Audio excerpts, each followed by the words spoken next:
I'm Jane Warren, and the companion question to how much does mediation cost, the one that I think people also should be looking at, is the question of what process is right for us. Okay, so deciding to come to mediation because it is a cheaper solution than going to the lawyers is only part of the puzzle, because you actually have to be willing to behave in a certain way, come in with a certain attitude for mediation to be any use whatsoever. So don't enter into a mediation process, spend hours and hours and hours and pay the money that it costs, only to have it not be successful because one or both of you are actually not suitable for the mediation process. So you really need to look at,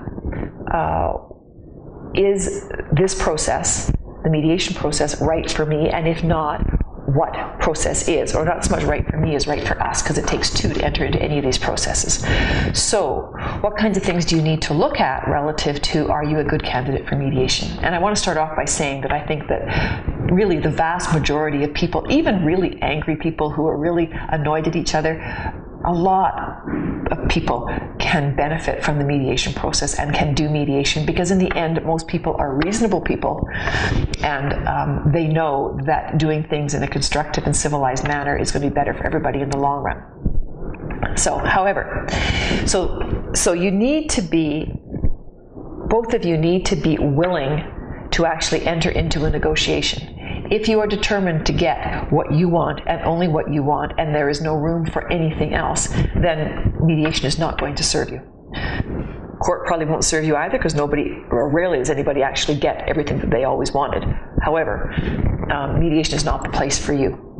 If you are wanting to want vengeance and payback and retribution for the wrongs that have been done to you, if either one of you are thinking that that's what this process is going to give you, it won't give you that either. Mediation will not work relative to, in the face of those kinds of attitudes or expectations.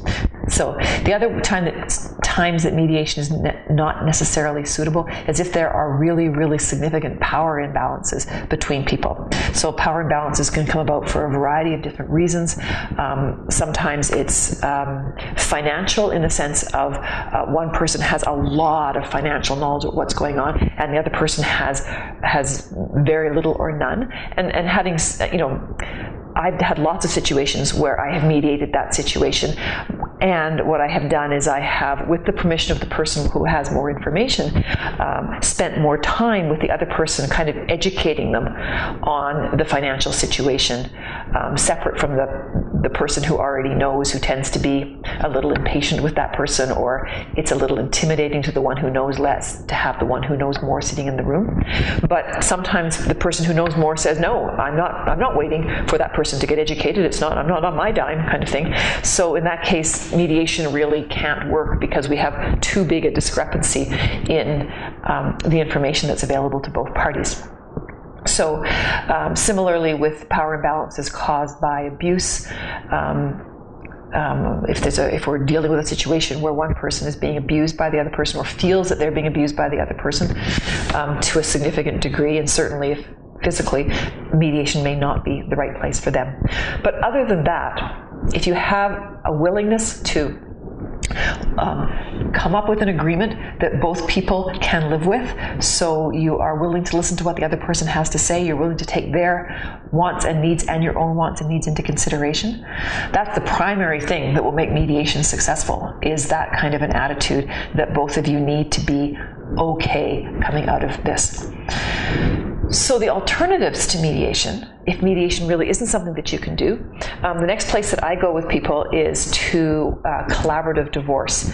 Not every area has a collaborative divorce group working within it, but more and more nowadays do. So these are lawyers, collaborative lawyers. So you would hire a lawyer, the other party would hire a lawyer as well. But rather than hiring lawyers and battling, the idea is that you're hiring collaborative lawyers, and they are working with you towards settlement. So they are your advocate, an advocate to the table, and they are helping the two of you to work together to create a viable solution. So this one works really well in those power imbalance situations that I was talking about, where one person can have their advocate. They may not know as much financially, but they've got somebody who can help them on that side.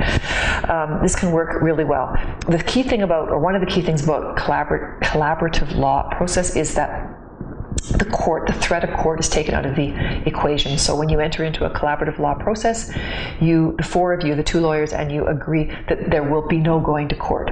And if the whole thing breaks down and does not resolve, then you will have to find different lawyers in order to actually move ahead with a court-based process. So that can be a very effective way of getting things done.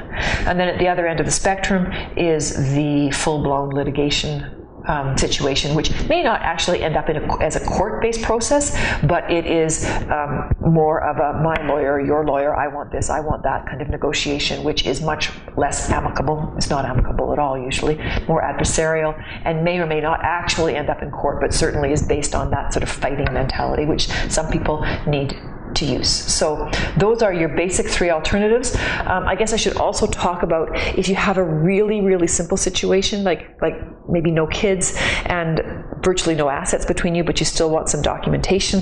I mean, there are kits online, like do-it-yourself separation agreements, that kind of thing. In my experience, they leave out a lot of things.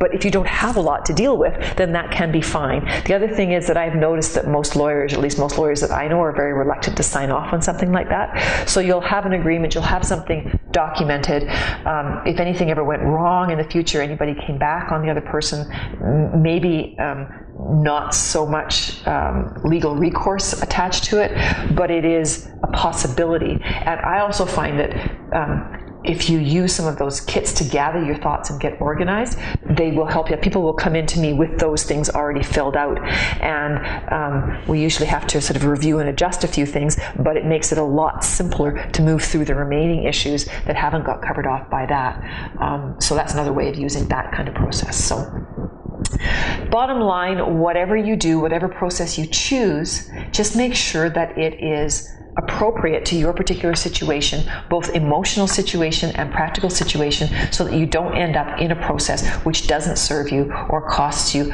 a lot of unnecessary money.